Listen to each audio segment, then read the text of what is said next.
Shadowhunters, the winter premiere, Monday, January 2nd, 8/7 Central on Freeform. Wow. Just wow. Anyone else as stoked about this as I am? Yes? Yeah? Wow. What's up, Shadowhunters, Angels, and Downworlders alike, and welcome to my trailer analysis. I was considering doing a reaction video to the Shadowhunters Season 2 trailer, but I decided against it since I hate videos where people are just sitting in front of the camera and not doing a lot except for staring at the screen. So I decided I'd do fair and unbiased, deeper analysis instead. Yes, most of this is scripted. I just had so many things I want to talk about, so I wrote it all down so I wouldn't forget anything. So I have a wee sidebar open with all my notes, and there's a lot of notes. So it's just to make sure that I didn't leave anything out. So if you see my eyes drifting, that's what it's doing. I have a problem with staring at my laptop camera anyway, so I suppose it doesn't matter where my eyes are. So let's talk about the overall vibe the trailer gave. It's immediately obvious that they've upped the ante this time around. Where people were complaining about the effects and the acting last year, people were bowled over with the fantastic special effects and just astoundingly perfect acting. If I had to guess, I would say that the show has been given a better budget due to the success of Season 1. Even the cinematography has developed a lot. You can tell that there's such a juxtaposition between Season 1 and Season 2. It's amazing. And the trailer's promised an explosive Season 2, and it's a massive improvement on Season 1. And that's definitely saying something since Season 1 was phenomenal anyway. Also, let's get into the details. First of all, I want to talk about the amazingly accurate way they have portrayed Alec and Jace being separated. I know the first initial comment for a lot of people would be how Clary reacts to Jace being missing. Come on, we need to remember that Alec and Jace are parvati, closer than brothers, and as Alec puts it, if you kill him, you kill a part of me. Your blood. He's closer than blood. A biggest worry of mine, especially before Season 1 had premiered, would be how they would deal with the parvati bond, but now I'm 100% confident in the writers and the showrunners. They have knocked it right out of the park here, and it's so obvious from the trailer alone. As for Alicia Wainwright as Maya, she only got one line in the trailer. Because we do. Obviously, because they can't ruin everything all at once, like show and spoil everything, but I'm already super excited to see more of her. She portrayed the badassery, is that a word? Badassery? Well, they portrayed the badassery anyway, if it's not a word, I've made it a word, of Maya Roberts so effortlessly in just that one line that I'm almost positive that the Shadowhunters cast have found another actress born to play the role that she has been given. Like, she was born as Maya Roberts. It just took a while for them to find her. Not to mention Simon's adorable Enchantico scene, and I think that might have been in the same sort of time frame, but I'm not sure. And Clary's interactions with her mother were, like, amazing as well. God, this trailer's just life. It's just television show goals. This is how you get a fan base hyped up. Yes! Yes, more, please! There isn't initially a lot of Isabelle in the trailer, not from what I remember anyway. We get a few glimpses, but nothing incredibly substantial.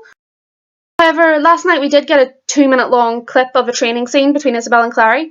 The dynamic between the girls is amazing. And Catherine McNamara and Imarated Tobias, if I can pronounce her name properly, sorry if you haven't, if I didn't do it right, you're still my queen, I'm sorry.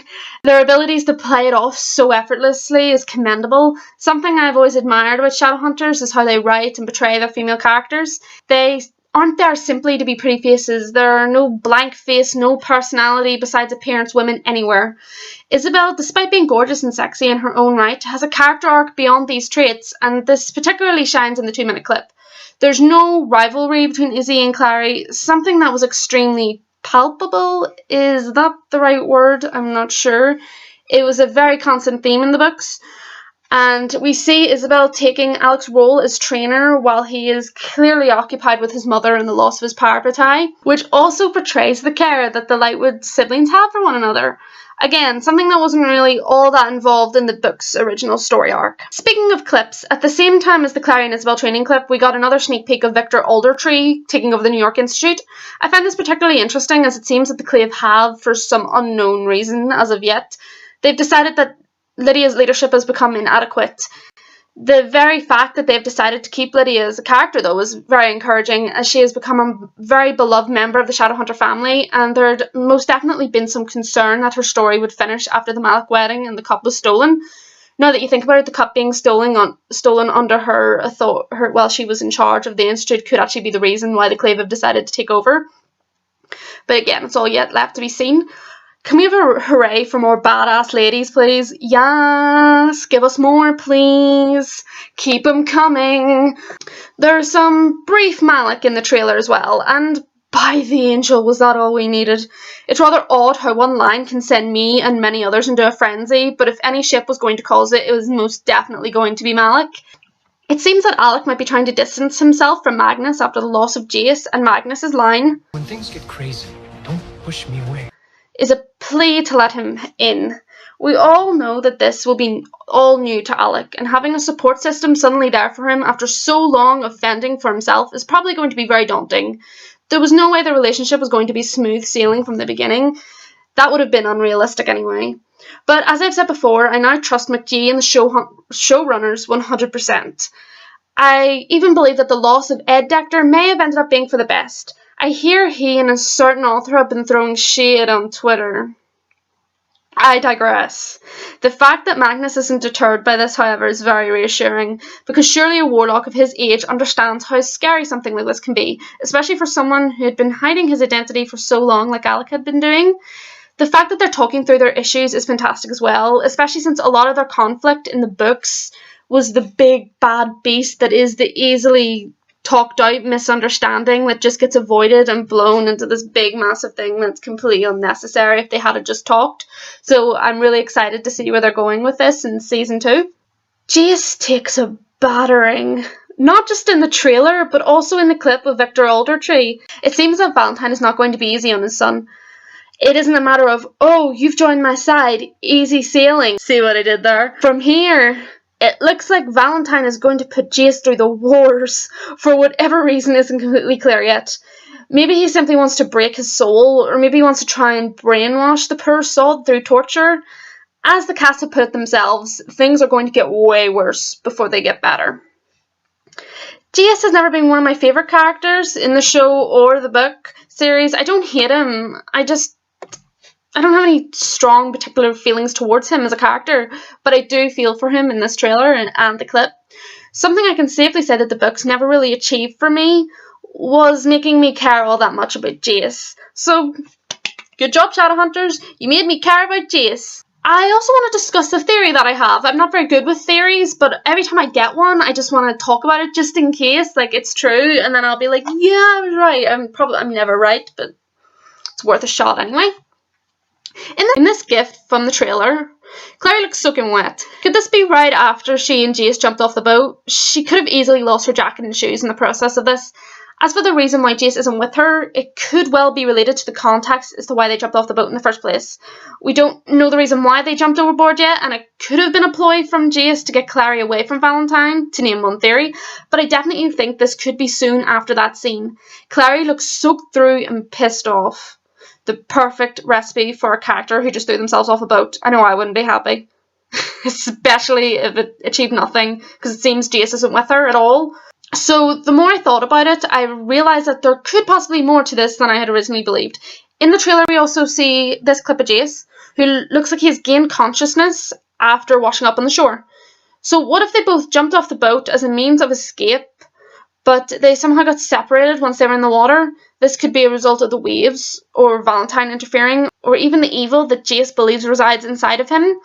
I personally think it could be a rescue attempt gone wrong, and that is why Clary looks angry as fuck in the first gif.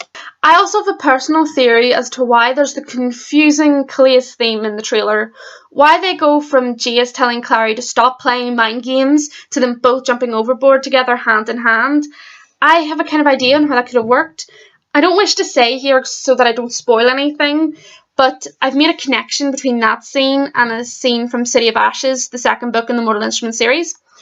I'll make a spoiler-warned post at some point on Tumblr about it, and then I'll link it in the description below of this video once I've done that. I haven't done it yet, but I'll add the link once I have. So we have that to look forward to, except it's probably not that exciting anyway. But if you want to listen to my ramblings, or if anyone likes listening to my ramblings, then you're very welcome. To cap off this deeper analysis, let's clear something up. Isaiah Mufasada, if I've pronounced his name correctly again, sorry if I haven't, you're still the king. Isaiah Mufasada is a main character in the show. Let's not quibble about this. Luke was an extremely important character in season 1 and was included in the promotions for the show and is listed in the credits as one of the main cast actors. And I'm sure this will continue into season 2, and maybe Maximum Roy will also become a main character cast member as well. But Isaiah Mufasada is definitely a main cast member. There's no including, there's no also, there's no guest starring. Isaiah Mufasada is a main actor in the show. We got it? Good? Good. Shadowhunters returns on January 2nd. What a way to begin 2017, right? I can't wait to kick off First Thoughts and Fair and Unbiased weekly again. I've missed doing this so much. It feels like it's been so long. I think the last one I did was in June. Did it end in June? April, June time? And I can't wait to do it again. It started all over again. I've got Malik shirts from my birthday that I need to use up, and some Shadowhunters stuff that I got for my 18th that I want to wear as a theme for my videos. I want to crack them out. So I'll see you guys again at the end of the month for October Shadow News, and there'll probably be so much to say because of NYCC Comic Con. So we've got that to look forward to. But until then, stay sassy, my fellow Shadowhunters, downworld as angels, and I'll see you at the end of the month. And if there's anything else that gets released, I'll try and do a deeper analysis. There'll be no reaction videos. My reactions are very internalized, like I would sit in stunned shock. And as I've said, there's no point recording that because then it would just be you watching me stare at my computer screen. And that doesn't make sense. It seems pointless. So I'll do deeper analysis. Is that deeper analysis? As deeper analysis is as more stuff comes out. So yeah, I hope more comes out. I'm stoked. It needs to be January already. That trailer was fucking bomb as hell. We need more. Can we have more? McG, Todd Slavkin, please. Can we have more? We'll be good. Good fans. Come on, you know you love us. Give us more. Please. So I'll see you then, and until then, stay sassy.